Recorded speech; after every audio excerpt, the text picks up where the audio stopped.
Moi, c'est Kal, K-A-L, apostrophe S. J'insiste, c'est mon vrai prénom. J'ai 27 ans, je suis d'origine béninoise et nigériane et je suis DJ et event planner sur Paris, sur l'île et bientôt peut-être dans toute la France, je l'espère. Moi, quand j'étais petit, en fait, j'ai vraiment baigné dans la musique africaine au sens large. Ça va être tout le côté nigérian, béninois, mais aussi ivoirien, camerounais, congolais surtout. Beaucoup de musique congolaise quand j'étais petit, la rumba, Seben, Dombolo, etc. J'ai commencé aussi à avoir ce côté anglophone dans ma famille aussi, qui me présentait un peu tout ce qui était sud-africain aussi. Donc j'ai commencé aussi à avoir la culture zoulou un peu de mon côté aussi, notamment avec l'évolution de la musique sud-africaine, côté hip-hop d'abord pour commencer. Puis après, avec tout ce qui va être la house sud-africaine et aujourd'hui, bien évidemment, la piano, tout ça. Le groupe qui m'a vraiment inspiré à élargir mes horizons musicaux, ça va être Africando, un groupe de salsa africaine. Et donc, du coup, ça m'a permis aussi d'avoir ce côté latino, puis américain, forcément avec le hip-hop et tout, etc., qui va avec. Donc, voilà.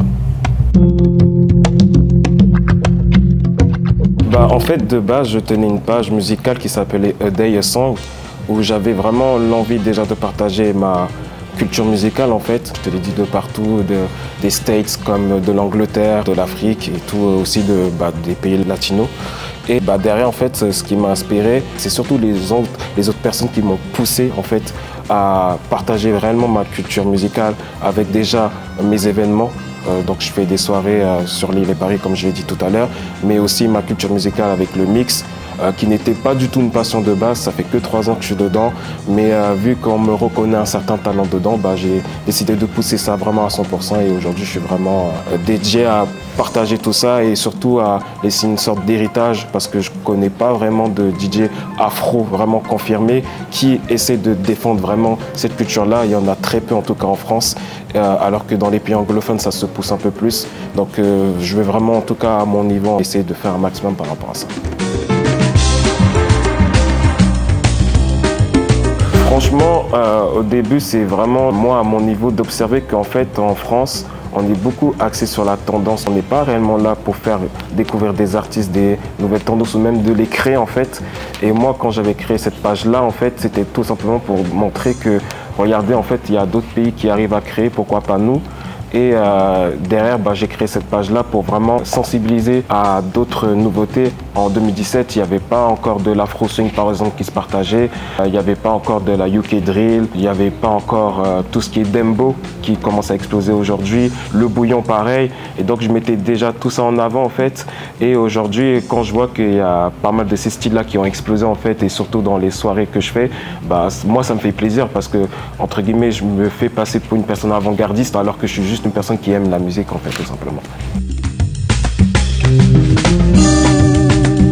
Ouais, de ce côté-là, je trouve qu'on n'est pas assez à l'affût, on va dire, des tendances musicales qui peuvent marcher et on attend toujours que ça marche d'abord ailleurs pour implanter ça ici en France, alors qu'en vrai, si nous-mêmes on était conscients de notre force et de la diversité culturelle qu'on a ici, on pourrait créer des choses qui pourraient révolutionner le monde de la musique tout simplement. Déjà, rappelez bien que la musique, c'est un art avant tout.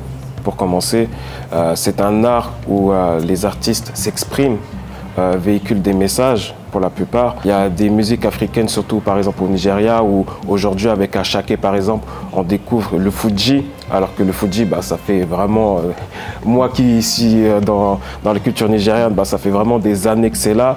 Et aujourd'hui, de voir que c'est qu'en 2024 qu'on a arrivé à mettre le terme Fuji en place, on est vraiment en retard en fait tout simplement et c'est tout ça qu'il faut qu'on essaie de déconstruire, de montrer, de dire aux gens que en fait la musique africaine c'est pas juste du divertissement et qu'on a vraiment beaucoup de styles musicaux qui sont là aussi pour représenter en fait nos ancêtres et les traditions qui en découlent en fait tout simplement. Ce que les gens ils savent pas, c'est qu'il y a aussi un lien spirituel tout simplement en fait à ça et que derrière la musique, c'est pas, comme je l'ai dit, pas juste du divertissement, c'est aussi un moyen de transmettre de génération en génération en fait des danses, des messages aussi tournés sur l'amour, la paix, la liberté. Et aujourd'hui, c'est c'est beaucoup tourné sur le divertissement et il faut faire vraiment attention à ça. Toute personne qui est amoureuse de la culture africaine ou de la musique africaine, de ne pas hésiter à se manifester parce qu'aujourd'hui, c'est vraiment important pour les prochaines générations de laisser une trace, de laisser un héritage pour qu'ils comprennent d'où ils viennent, qu'ils comprennent aussi que la musique africaine, surtout, c'est pas que du divertissement, on n'est pas là que pour divertir. Il y a des choses qu'on peut dénoncer via la musique, qu'on peut montrer via les événements qu'on peut faire aussi. Et donc, voilà pourquoi aujourd'hui, avec Histoire d'Afrique, je vais faire du contenu musical qui va aussi montrer les tendances africaines actuelles côté musical, mais aussi déconstruire un peu les idées qu'on peut se faire de la musique africaine, tout simplement.